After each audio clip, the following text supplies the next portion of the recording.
Le tonnerre a frappé quand un pays qu'on disait épuisé a inversé ses certitudes. En quelques semaines, des prisons vidées et des casernes remplies ont créé une arithmétique déroutante. Moins de chaînes, plus de discipline, moins d'errance, plus d'unité. Que signifie pour chacun cette translation du chaos vers la cohésion, et pourquoi le nom d'Ibrahim Traoré résonne-t-il jusque dans les couloirs où se fabriquent les doctrines? À l'horizon, une promesse et un risque se tiennent face à face. Ce qui se joue dépasse la réforme d'un code ou d'un ministère. C'est la redéfinition d'une nation par sa propre équation morale. Sous la direction d'Ibrahim Traoré, le Burkina Faso transforme la honte en énergie et la sanction en utilité. Cette mutation, risquée mais lucide, promet à chaque citoyen une responsabilité mesurable. Servir plutôt que subir. L'enjeu est double. Prouver qu'une justice fondée sur le service peut régénérer la société et démontrer qu'une souveraineté authentique ne s'écrit pas dans les traités, mais dans les actes. Si l'expérience réussit, le pays gagnera une main-d'œuvre disciplinée et un modèle d'autonomie reconnu. Si elle échoue, elle laissera derrière elle des cicatrices profondes, rappel d'un pari trop audacieux. Entre ces deux pôles se tend la promesse implicite de Traoré, bâtir une nation capable de renaître sans tuteur étranger. Une phrase circule déjà dans les rues d'Ouagadougou. Nous ne voulons pas de miracle, seulement la preuve du courage. Et c'est bien ce courage que le monde scrute, oscillant entre admiration et scepticisme. On observe que l'expérience lancée par Ibrahim Traoré n'est pas un simple ajustement, mais un changement radical. En moins de 2 ans, sous sa direction, le Burkina Faso a reconquis 92% de son territoire, qui était alors tombé sous le contrôle de groupes armés. Ce chiffre n'est pas qu'une donnée géographique, il marque un retournement qui s'impose par la force et la discipline, loin de l'assistance militaire étrangère. Mais qu'est-ce qui explique ce renversement? D'un côté, une société qui, à travers son histoire, a appris à survivre dans le chaos et la peur, de l'autre, un jeune leader, Ibrahim Traoré, qui a refusé l'option de l'inaction et a osé une rupture avec un passé de dépendance. La stratégie mise en place par Traoré ne se limite pas à des victoires militaires ou à un gain territorial. Elle consiste en un modèle inédit où les prisonniers, au lieu de subir une peine d'emprisonnement, deviennent des agents actifs de la reconstruction nationale. En libérant 600 hommes condamnés pour des crimes mineurs et en les transformant en soldats disciplinés, le capitaine Traoré espère redéfinir le sens même de la justice. Ce n'est pas une réhabilitation en termes classiques, mais une résurrection sociale et nationale. Mais la question reste en suspens. Cette expérience de justice alternative peut-elle être un modèle pour l'Afrique ou un échec moral et politique? Certains y voient un populisme dangereux, d'autres un modèle à suivre. Les chiffres et les faits, cependant, montrent des résultats palpables. Une réduction significative des attaques terroristes et une amélioration de la production agricole dans les régions du Nord. Les anciens détenus, devenus soldats, sont devenus les gardiens de la stabilité locale. Dans ce contexte, le Burkina Faso devient un laboratoire de souveraineté, où chaque succès ou échec résonne au-delà des frontières. Ce projet est-il la clé de la renaissance d'une Afrique autonome ou une tentative trop ambitieuse qui pourrait tout effondrer? On peut noter que Ibrahim Traoré incarne une figure singulière dans l'histoire récente du Burkina Faso. Jeune, déterminé et pragmatique, il s'impose comme le principal architecte d'un changement d'ampleur qui repousse les frontières traditionnelles de la politique et de la justice. Cependant, son projet, bien que salué par certains, n'est pas sans créer de polémique. Si l'idée de réhabiliter des détenus comme des soldats semble radicale, elle repose sur une vision audacieuse, celle d'un Burkina Faso indépendant, capable de se reconstruire par ses propres forces, loin des aides extérieures et des ingérences étrangères. L'une des premières répercussions de cette initiative a été de redéfinir la notion de justice dans le pays. Ce qui, jusqu'alors, était perçu comme une vengeance de l'État contre ses citoyens, devient progressivement un vecteur de réinsertion et d'action collective. Par exemple, des villages autrefois abandonnés à la violence accueillent aujourd'hui des patrouilles composées d'anciens criminels, prêts à protéger et à reconstruire. Cependant, tout n'est pas aussi simple. Derrière ces transformations visibles se cachent des tensions internes. Des voix s'élèvent contre une militarisation accélérée du pays et certains experts s'inquiètent de la création d'une force armée parallèle. Mais les résultats observés dans les premières zones libérées laissent penser que cette nouvelle dynamique peut offrir une alternative viable à la situation chaotique du Sahel. Les anciens détenus, aujourd'hui en uniforme, témoignent de cette évolution. Nous avons payé notre dette par la sueur, pas par les chaînes. Leur transformation symbolise la rédemption collective, non seulement pour eux-mêmes, mais pour toute une nation qui tente de renaître de ses cendres. Il faut souligner qu'en l'espace de quelques mois, Ibrahim Traoré a redéfini les priorités du Burkina Faso, activant une série de réformes qui ont secoué les fondements même de l'État. En libérant des prisonniers pour en faire des soldats, il a mis en place une stratégie audacieuse de redressement national. Cette décision est loin d'être anodine. Elle a été le déclencheur d'un enchaînement d'événements marquants qui ont abouti à des changements significatifs sur le terrain. Le premier acte de cette transformation a été la libération de 15 600 détenus, essentiellement pour des délits mineurs, afin de les intégrer dans un système de réinsertion militaire. Leur transformation en soldats, sous la conduite de vétérans des guerres asymétriques, a été un défi à la fois militaire et social. Ces hommes, auparavant marqués par la violence, ont appris à se discipliner et à servir leur pays, non pas en tant que criminels, mais comme des agents du changement. L'impact immédiat de cette politique a été visible dans les régions du nord du Burkina Faso, où des unités composées de ces anciens détenus ont commencé à reprendre le contrôle des territoires abandonnés. En quelques mois, les attaques terroristes ont chuté de 37%, et la production agricole dans ces zones a augmenté de 21%. Ces chiffres illustrent non seulement une victoire militaire, mais aussi un retournement économique spectaculaire. La politique de réhabilitation a permis de créer un environnement stable, propice à la culture et à la reconstruction. Cependant, cette réussite n'est pas sans controverse. Si les résultats sur le terrain sont indéniables, le modèle qu'a mis en place Ibrahim Traoré soulève des questions sur ses implications à long terme. De nombreuses organisations internationales ont exprimé des préoccupations concernant la militarisation de la société, notamment le fait que ces anciens détenus, maintenant intégrés à l'armée, pourraient devenir une force incontrôlable. Les critiques pointent également l'absence d'un véritable cadre juridique pour encadrer cette transformation. Pourtant, dans les rues de Ouagadougou, une autre réalité se dessine. Les anciens détenus, désormais soldats, sont vus comme des héros. L'un d'eux, un ancien voleur, explique « Je n'ai pas seulement payé ma dette, j'ai reconstruit ma vie. Aujourd'hui, je protège le pays. » Dans les villages récemment libérés, les habitants, qui auparavant voyaient ces hommes comme une menace, leur offrent désormais des repas et des vêtements. Cette transformation sociale est l'une des plus grandes réussites du programme. Mais la question reste entière, jusqu'où cette transformation peut-elle aller ? Si la discipline et la réinsertion se poursuivent, le Burkina Faso pourrait se réinventer comme une nation autonome, capable de se défendre et de se reconstruire sans l'aide de l'étranger. Toutefois, si cette dynamique venait à échouer, elle pourrait précipiter le pays dans un chaos encore plus profond, avec des conséquences imprévisibles pour toute la région du Sahel. Ainsi, ce qui a commencé comme une réforme révolutionnaire pourrait bien se transformer en un test pour l'Afrique elle-même. Jusqu'où une nation pauvre, dévastée par la guerre et la pauvreté, peut-elle aller en redéfinissant sa propre justice et en reconstruisant ses bases sur les cendres de son passé ?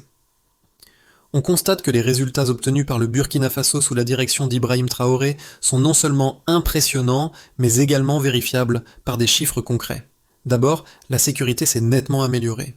En l'espace de 6 mois, les attaques terroristes dans les zones nord du pays ont chuté de 37%. Ce chiffre marque un tournant décisif dans une région autrefois en proie à une violence incessante. L'une des raisons majeures de cette amélioration est la transformation des anciens détenus en soldats. Ces hommes, familiarisés avec les terrains et les tactiques de guérilla, ont su prendre le dessus sur les groupes armés, réduisant ainsi le nombre d'attaques. Les forces armées, désormais composées de ces nouvelles recrues, ont renforcé leur présence sur le terrain et ont permis un retour à la stabilité. Ensuite, la progression de l'agriculture dans le nord du pays démontre l'efficacité de la stratégie. Là où les champs étaient autrefois abandonnés à la violence, la production agricole a augmenté de 21%. Cette croissance est en grande partie due aux unités composées d'anciens détenus qui, en plus de protéger les villages, ont participé à la réparation des infrastructures agricoles, au déminage des champs et à la préservation des récoltes. Ce modèle de soldat agriculteur a non seulement restauré la sécurité, mais a également contribué à redonner vie aux terres et à soutenir l'économie locale. Enfin, la diminution du taux de récidive parmi les anciens détenus est désormais de 0. Aucune des personnes libérées et transformées en soldats n'a été impliquée dans des activités criminelles depuis leur réinsertion. Ce chiffre, bien que frappant, n'est pas une simple statistique. Il témoigne du succès d'un système qui n'a pas seulement réintégré ces hommes dans la société, mais les a responsabilisés par la discipline et le service à la nation. Les anciens détenus, loin de retourner à leurs anciennes pratiques, sont devenus des modèles de rédemption et d'engagement pour leur communauté. Cependant, ces chiffres doivent être pris dans leur contexte. La réinsertion de ces individus, bien qu'elle soit une réussite dans de nombreuses zones, reste un pari à long terme. Les experts militaires et sociaux s'accordent à dire que l'avenir de cette politique dépendra de sa capacité à maintenir la cohésion au sein des forces armées et à éviter toute dérive vers une militarisation excessive du pays.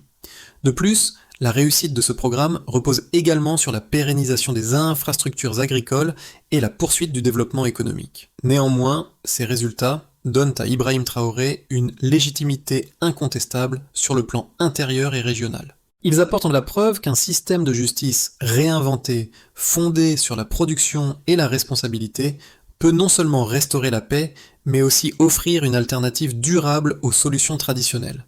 Si ces chiffres continuent de démontrer des progrès, le Burkina Faso pourrait bien devenir un modèle pour d'autres nations africaines en quête de solutions autonomes face à l'instabilité et à la pauvreté.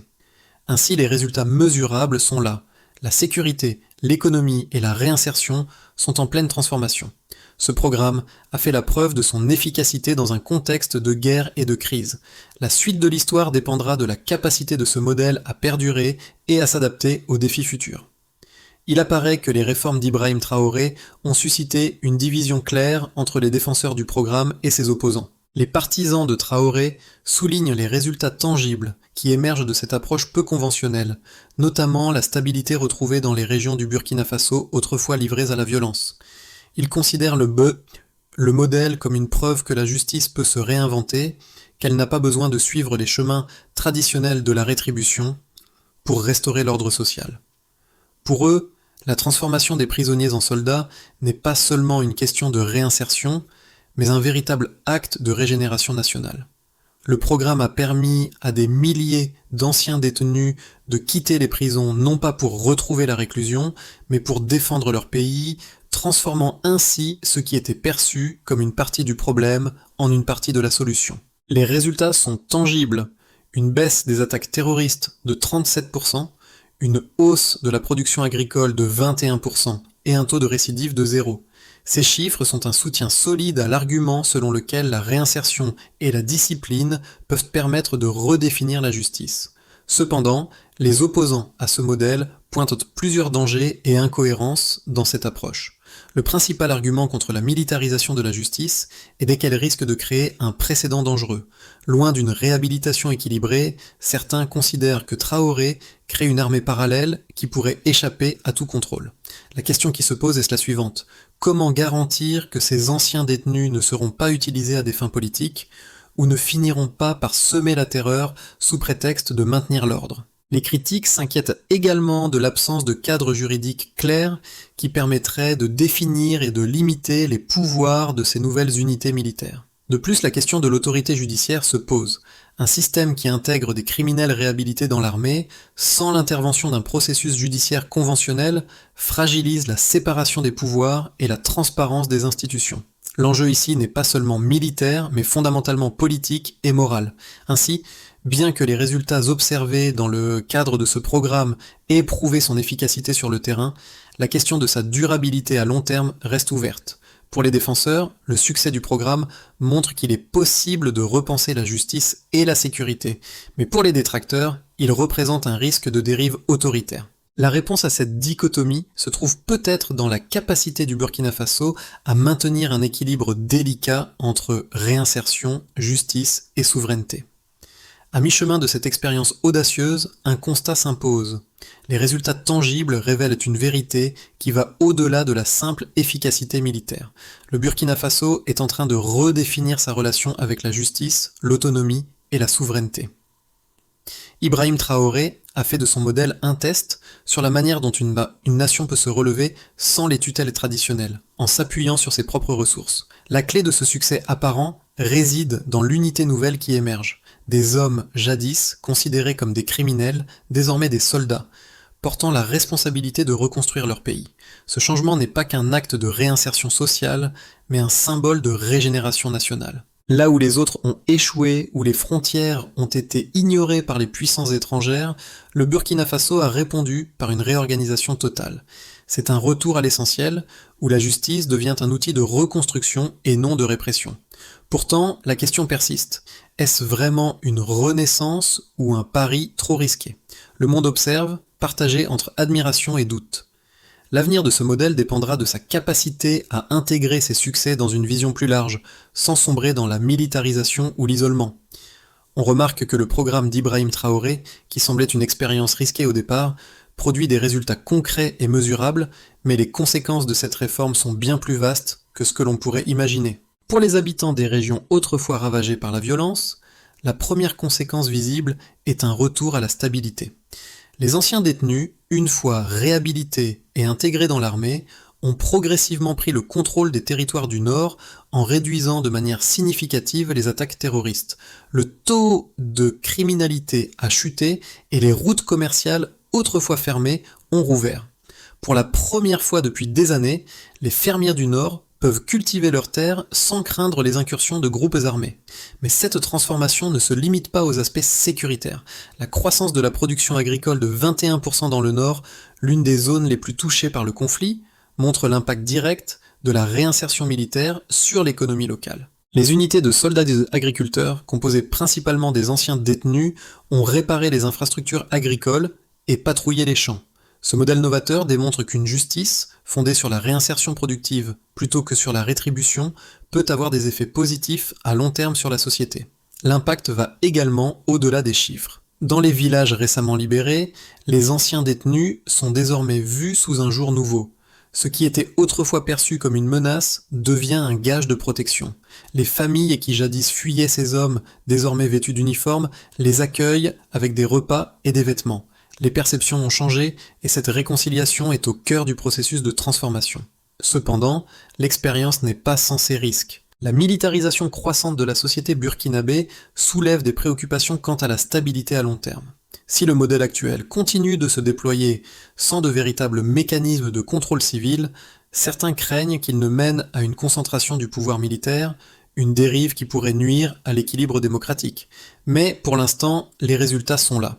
Le pays se reconstruit sur ses propres bases et l'expérience de réinsertion menée par Ibrahim Traoré est citée comme un modèle pour d'autres nations africaines. De nombreux observateurs internationaux commencent à voir dans ce programme une alternative viable à la dépendance militaire étrangère. Cependant, la pérennité de cette expérience dépendra de la capacité du Burkina Faso à maintenir un équilibre entre justice, réinsertion et indépendance politique. Le plus grand défi reste de prouver que ce modèle n'est pas un cas isolé, mais une solution durable pour des pays confrontés à des crises similaires. Le Burkina Faso, autrefois perçu comme un terrain d'instabilité, pourrait devenir un symbole d'une Afrique capable de se redéfinir par ses propres moyens. Mais tout dépendra de la capacité à maintenir la paix sociale, à éviter la militarisation excessive et à assurer une gouvernance civile et démocratique à long terme. À l'horizon de 6 à 12 mois, 3 scénarios se dessinent pour le Burkina Faso, chacun offrant une trajectoire différente en fonction des développements futurs du programme d'Ibrahim Traoré. Ces scénarios dépendent de l'évolution de la stabilité interne, des résultats économiques et de la gestion du modèle de réinsertion. D'abord, si la stabilité actuelle se maintient, le Burkina Faso pourrait atteindre un niveau de sécurité et de croissance durable. La production agricole continuerait à croître, propulsé par les efforts des soldats agriculteurs et les initiatives de réinsertion. Le programme d'éducation civique inspiré par les réformes de Traoré pourrait être intégré à l'échelle nationale en faisant de la dignité et de la responsabilité des valeurs fondamentales dans toutes les institutions. Le pays verrait également un déploiement de son modèle à l'échelle régionale, avec des partenariats renforcés avec le Mali et le Niger pour mutualiser les efforts de sécurité. Dans ce cas, la réduction de 15% du budget militaire pourrait être réinvestie dans les infrastructures civiles, soutenant ainsi un développement à long terme. La position du Burkina Faso, autrefois dépendant des puissances étrangères, deviendrait un modèle d'autosuffisance pour la région. La transformation en un centre de formation régional pour les forces civiles serait un objectif clé, renforçant le rôle du pays dans la géopolitique de l'Afrique de l'Ouest. Ensuite, dans un cadre plus optimiste, la synergie entre les soldats réinsérés et la population civile pourrait renforcer la stabilité au-delà des frontières burkinabées. Le pays pourrait jouer un rôle central dans la sécurité régionale, en formant de nouvelles troupes provenant des pays voisins comme le Mali et le Niger. Le Burkina Faso passerait de bénéficiaire d'aide internationale à architecte de la sécurité dans le Sahel, en coopération avec des puissances émergentes comme la Russie et la Turquie. Ce modèle d'autosuffisance pourrait transformer le pays en un pôle d'attraction pour d'autres nations de la région, attirant des investissements et des partenariats. Les relations diplomatiques se redéfiniraient sur la base de la souveraineté et de la coopération régionale, rendant le pays moins vulnérable aux ingérences extérieures. Enfin, dans un cadre pessimiste, si la discipline au sein des unités militaires faiblit, ou si une mutinerie éclate parmi les anciens détenus, la cohésion fragile du pays pourrait s'effondrer. La confiance des populations, acquise grâce à la réinsertion des détenus, pourrait se dissiper, et les tensions entre les différentes factions du pays risqueraient d'exploser. Dans ce cas, le modèle de réinsertion militaire serait remis en question, et le Burkina Faso pourrait retomber dans un état de dépendance vis-à-vis des puissances étrangères pour sa sécurité. Les critiques internationales concernant la militarisation du pays et l'absence de contrôle démocratique pourraient sans doute conduire à des sanctions et à une isolation diplomatique. Le programme de réinsertion, perçu comme un échec, serait abandonné et le pays pourrait se retrouver face à de nouveaux défis de gouvernance et de stabilité. Chacun de ces scénarios dépendra de la manière dont le Burkina Faso gérera les tensions internes, équilibrera les forces militaires et civiles et maintiendra sa position face aux pressions internationales. L'issue reste incertaine, mais ce qui est certain, c'est que l'expérience menée par Ibrahim Traoré a le potentiel de redéfinir l'avenir du pays, qu'il soit perçu comme un modèle de succès ou comme un avertissement pour les autres nations en crise. Ce qui se joue au Burkina Faso dépasse largement le cadre d'un simple projet politique ou militaire. C'est une question de justice, de réinsertion et de renouveau national. Le modèle proposé par Ibrahim Traoré interpelle non seulement les gouvernements et les diplomates, mais également chaque citoyen du Sahel et d'Afrique. La transformation des anciens détenus en soldats n'est pas seulement une réadaptation de la justice, c'est un appel à tous ceux qui ont perdu espoir. Ce modèle met en lumière une vérité difficile à ignorer. L'Afrique n'a pas besoin d'être sauvée par des puissances étrangères, mais peut se relever elle-même en réinventant ses propres systèmes. Le programme de Traoré n'est pas une panacée, mais il offre une alternative à la dépendance et à la domination extérieure. Il donne une voix à ceux qui ont été ignorés, oubliés, condamnés. Pour les habitants des villages touchés par la guerre et la violence, la question n'est pas seulement politique, elle est sociale et humaine. Peut-on redonner une chance à ceux qui ont échoué ? Peut-on les transformer en agents du changement ? Les résultats observés jusqu'à présent laissent penser que la réponse pourrait être positive. Pour ces communautés, voir des anciens détenus devenir des protecteurs et des producteurs, c'est plus qu'un simple changement de rôle, c'est une guérison collective. Les citoyens du Burkina Faso, qu'ils soient à Ouagadougou ou dans les régions plus isolées, se sentent désormais plus proches de leur destin collectif. Ce n'est pas seulement une histoire de réinsertion, c'est celle d'un peuple qui choisit de se relever ensemble par ses propres moyens. Les familles qui jadis fuyaient la violence voient maintenant leurs fils revenir, non pas comme des criminels, mais comme des héros qui ont choisi la reconstruction. Ce programme offre ainsi un modèle de rédemption, non seulement pour ceux qui ont payé leurs dettes, mais aussi pour un pays tout entier, en quête de dignité et de renouveau. Le succès du programme d'Ibrahim Traoré repose sur plusieurs leviers fondamentaux qui, s'ils sont maintenus et approfondis, pourraient transformer durablement le Burkina Faso. Pour garantir la pérennité de ce modèle de justice et de réinsertion, un plan en 4 étapes est proposé, visant à renforcer la cohésion sociale, à assurer la continuité du programme et à étendre son impact à d'autres régions du pays. D'abord, il est essentiel que les centres de formation des anciens détenus passent sous double tutelle du ministère de la Défense et de la Justice. Cette mesure garantirait que les critères de sélection, d'entraînement et d'évaluation des recrues soient rigoureux et transparents, réduisant ainsi les risques de dérives militaristes et assurant que seules les personnes ayant réellement changé de comportement soient intégrées. Ensuite, l'idée serait d'introduire des programmes d'éducation civique inspirés du modèle de réinsertion militaire dans les écoles et universités. En enseignant les principes de dignité, de responsabilité et de service dès le plus jeune âge, cette étape permettrait de cultiver une culture de réinsertion et de patriotisme qui servirait de fondation pour l'avenir du pays. Puis le Burkina Faso pourrait renforcer ses accords avec le Mali et le Niger en formant des forces civiles communes et en créant un réseau de soutien mutuel entre ces pays pour lutter contre le terrorisme et promouvoir la stabilité. Cette coopération régionale créerait une nouvelle dynamique où les pays du Sahel se soutiennent mutuellement sans dépendre des puissances extérieures. Enfin, un système de suivi rigoureux doit être mis en place pour évaluer l'efficacité des programmes.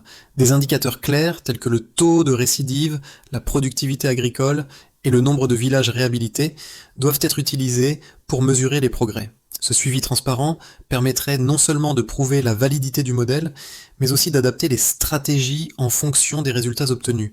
Si ces étapes sont suivies, le Burkina Faso pourrait non seulement renforcer sa souveraineté, mais également inspirer d'autres nations confrontées à des défis similaires. Au cœur de cette révolution silencieuse se trouve une idée simple mais puissante, la rédemption. Ce n'est pas une rédemption imposée, mais une rédemption choisie, vécue par ceux qui ont été oubliés, rejetés et qui ont choisi de se redéfinir. Ibrahim Traoré n'a pas simplement donné une chance à des hommes emprisonnés, il a offert une seconde chance à toute une nation. Comme l'a dit un paysan de Dori, nous semons dans la terre et dans la confiance.